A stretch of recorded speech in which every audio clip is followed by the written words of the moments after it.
in Riverside County has introduced two measures. They are aiming to protect small businesses from malicious COVID-19 fines. She joins us now to talk more about the measures and what this could possibly mean for us here in San Diego County. Senator, thanks for joining us. We appreciate it.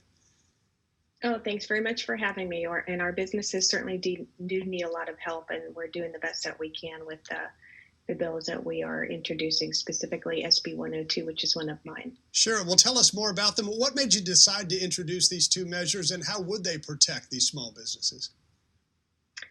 Well, I have SB 102, which specifically says that the state licensing boards cannot revoke someone's license, like the liquor license, or let's say somebody who's a stylist, their cosmetology license. You can't revoke that because they have broken the COVID protocols, the COVID rules, unless you can prove, the state can prove, that they have somehow caused someone to get COVID by being open or by not following these state mandates. The other one is a measure to end the state of emergency so that the governor can no longer issue these executive orders, which really have been laws that he has passed with a stroke of a pen, which should go through the legislature and should be debated and voted upon by, constituents, representatives, not just by one person, the governor, doing this unilaterally. We've got to stop this type of government. This is not the form of government that we are supposed to be receiving, and I think people are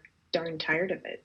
That is an interesting point. One of our reporters, Dan Plant, is actually talking with an attorney here in San Diego who represents 200 businesses, and he's made the point that this is an order and it's not a law. It hasn't gone through the proper procedures that a law generally goes through, which is both houses, in the state pass it and then the governor signs it.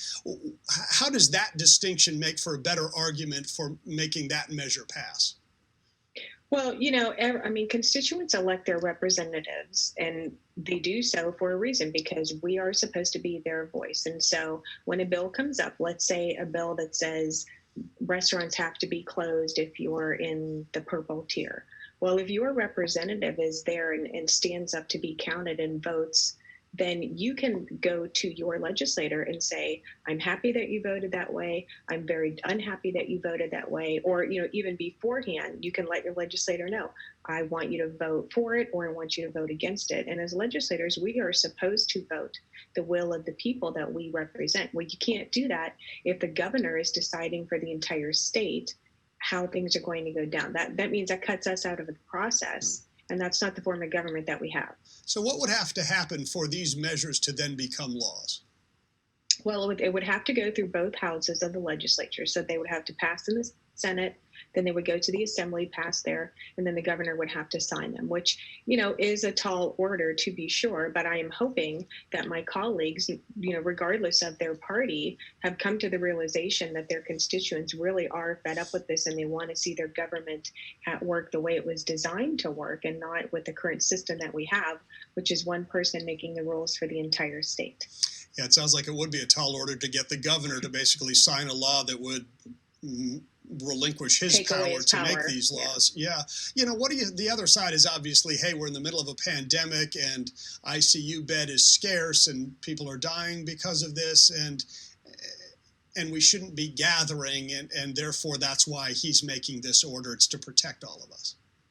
Well, I would buy that if it were not for the fact that the governor hasn't given us any data or signs to suggest or show us that because restaurants have been operating, or bars have been operating, or salons have been operating, that is the reason for the increase in COVID cases. In fact, what the data shows is that it's the private gatherings that are showing the increase in COVID cases. It's not all of these other establishments. So it doesn't make any sense to me to continue to beat them over the head with, a hammer from the governor's office, when that is not what is causing the increase in cases. We've heard that too, time and time again. It makes me wonder if that's true, and we all know it's true. Why do they continue to make these orders? Why does Governor Newsom continue to do so? That's a great question, but why did the governor tell everyone don't gather in restaurants and then go out to a restaurant without a mask? Why did the governor say these businesses have to close, but then he allowed Hollywood to continue to operate? I mean, it goes on and on and on. And, I don't have a good explanation for you other than he's in charge right now because the legislator has abdicated their responsibility to him. And my point is we need to wrest that back from him. We should, as the Legislative Analyst Office said, jealously guard our role in this democratic process and not allow the governor to just run roughshod over everyone's rights. Well, we'll continue to watch and see what happens with those measures. State Senator Melissa Melendez, thanks for taking the time. We appreciate it. Thank you so much.